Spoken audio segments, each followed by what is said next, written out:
तो बच्चे हम लोग रेशनलाइज के बारे में देखें। अब आपका एक टॉपिक बचा हुआ है एक्सपोनेंट, उसके बारे में हम लोग देखते हैं। पहले ये एक्सपोनेंट है क्या, जैसे हम कुछ ऐसा लिखते हैं,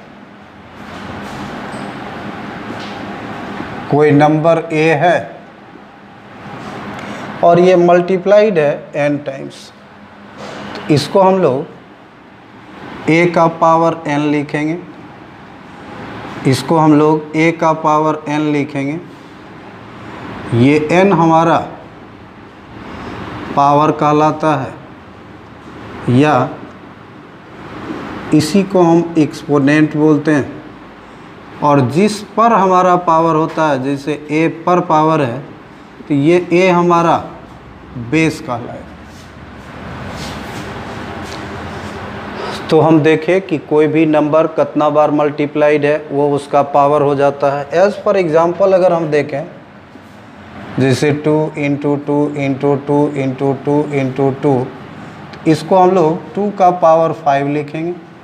इसमें 2 हमारा बेस कहलाएगा और 5 हमारा एक्सपोनेंट कहलाएगा।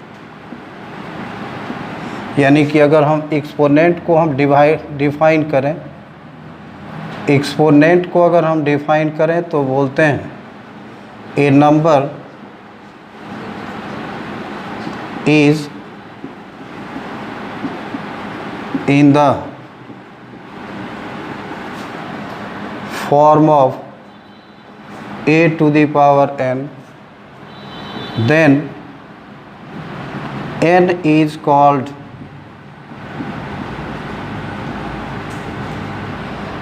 the exponent and a is called the base।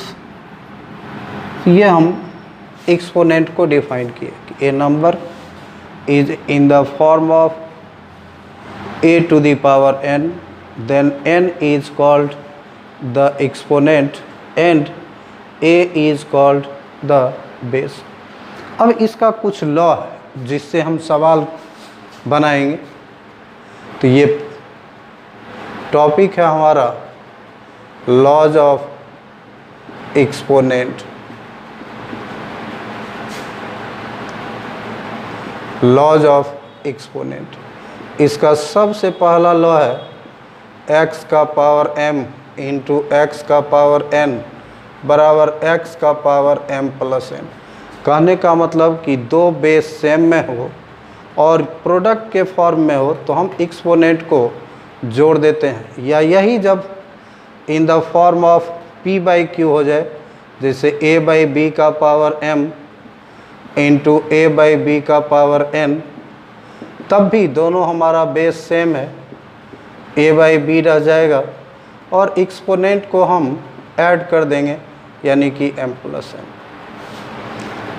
दूसरा लॉ इसका कहता है कि x का पावर m डिवाइडेड x का पावर n, जब डिवाइड में हो, दो बेस इक्वल हो और ये डिवाइड में हो जाए तो हम एक्सपोनेंट को माइनस करते, या यही अगर p बाई क्यू के फॉर्म में हो जाए, यानी कि a by b to the power m divided a by b to the power n is equal to a by b to the power m minus n।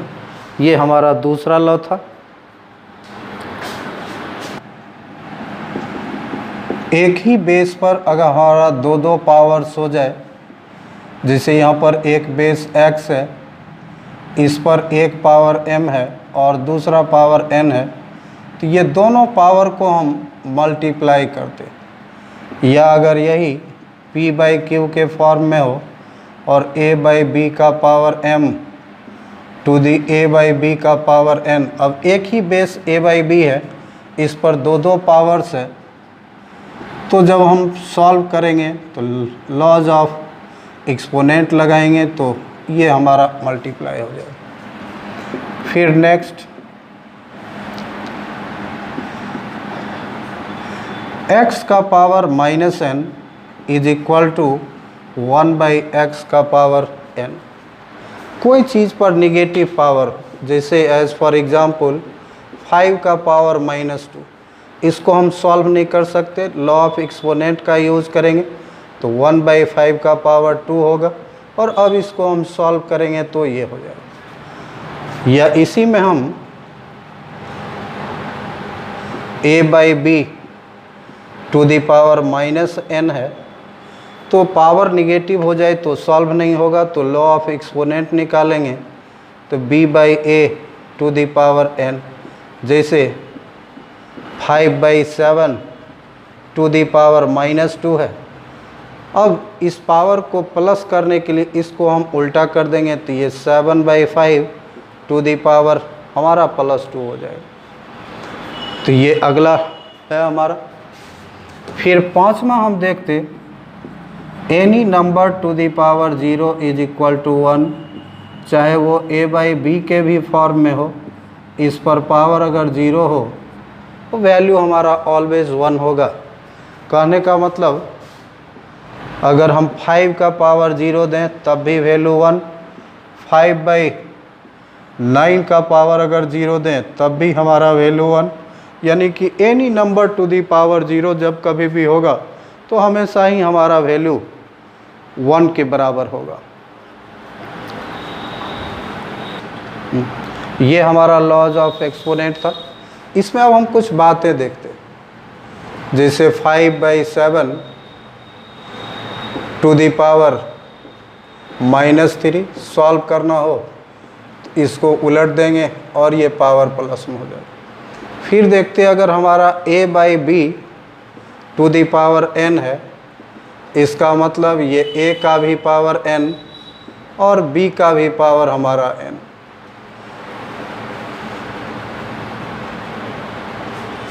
फिर देखें हम a का पावर n इंटू b का power n, इसको हम एक साथ लिखेंगे तो ab का पावर n।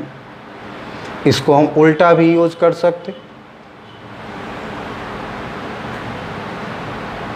तो ये हमारा एक्सपोनेंट का कुछ लॉज था, और इतना ही पर हम लोग एक्सपोनेंट के सवाल को सॉल्व करेंगे।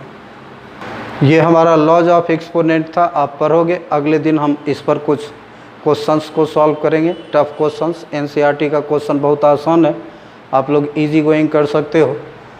तो उसके अलावा कुछ हम हार्डर प्रॉब्लम्स को इस पर सॉल्व करेंगे, जो अगले लेक्चर में मिलेगा आपको। Thank you.